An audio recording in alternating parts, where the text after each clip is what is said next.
সালামু আলাইকুম গাইস। তো ওই ছেলেটা আজকে আবারও আসতেছে, ঠিক আছে? ওরে আজকে আবারও সারপ্রাইজ দিব। সালামু আলাইকুম। ওয়ালাইকুম আসসালাম। ভালো আছো? আলহামদুলিল্লাহ। কোথায় গেছিলা? ইসলাম বাজারে। বাজারে গেছিলা? তো তোমার জন্য আজকে একটা সারপ্রাইজ আছে। আর বিশেষ করে আপনারা ভিডিও দেখবেন, আমি ওরে নিয়ে ভিডিও করব, আপনারা ভিডিও দেখবেন, আমি আমি ভিউ পাবো আর ও পাবে টাকা। ও কিন্তু একটা দরিদ্র ফ্যামিলিতে বসবাস করে, ঠিক আছে? তো আমি চাইতেছি ওরে স্বাবলম্বী করব, ওর ফ্যামিলিরে স্বাবলম্বী করব, ঠিক আছে? আমি টাকা দিলে 200 টাকা করে 500 টাকা করে অনেকরে দিতে পারি, কিন্তু অনেকরে দিয়ে লাভ নাই। একজনটা স্বাবলম্বী করি, একটা ফ্যামিলির দায়িত্ব নিই, ঠিক আছে?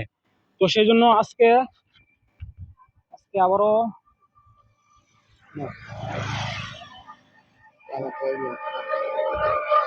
এই 1000 টাকা কিসের জন্য দিলাম বলো তো?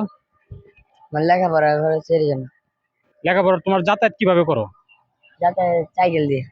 সাইকেল দিয়া? তো আচ্ছা, ঠিক আছে। সাইকেলে কোনো সমস্যা হইলে বা তুমি টিফিন টিফিন খাবা এটা দিয়া, হ্যাঁ? আর যদি কোনো খরচ লাগে, বই কিনা বা কোনো কিছু খরচ লাগে, তাইলে এ করবা, জি ঠিক আছে? খরচ করবা, হ্যাঁ? জি খুশি আছো না? জি আর তোমার নিয়ে যে ভিডিও করতেছি, তোমার তো কোনো দাবি নাই। জি না।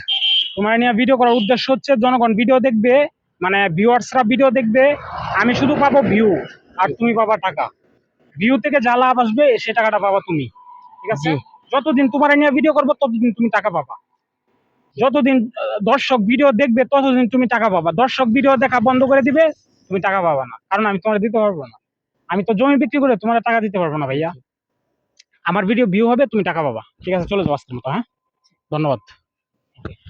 তো যারা মনে করেন যে একটা ছেলের নিয়ে কেন ভিডিও করি, তাদের উদ্দেশ্যে আমার বলা যে ভাইয়া আপনারাও একটা ছেলের দায়িত্ব নেন, একটা পরিবারের দায়িত্ব নেন, ঠিক আছে? একটা পরিবারের দায়িত্ব নেন। আমরা সবাই যদি একজন একজন করে একটা পরিবারের দায়িত্ব নিই, তাহলে এই দেশে গরিব দরিদ্রের সংখ্যা কিন্তু থাকবে না, দরিদ্র পরিবার থাকবে না।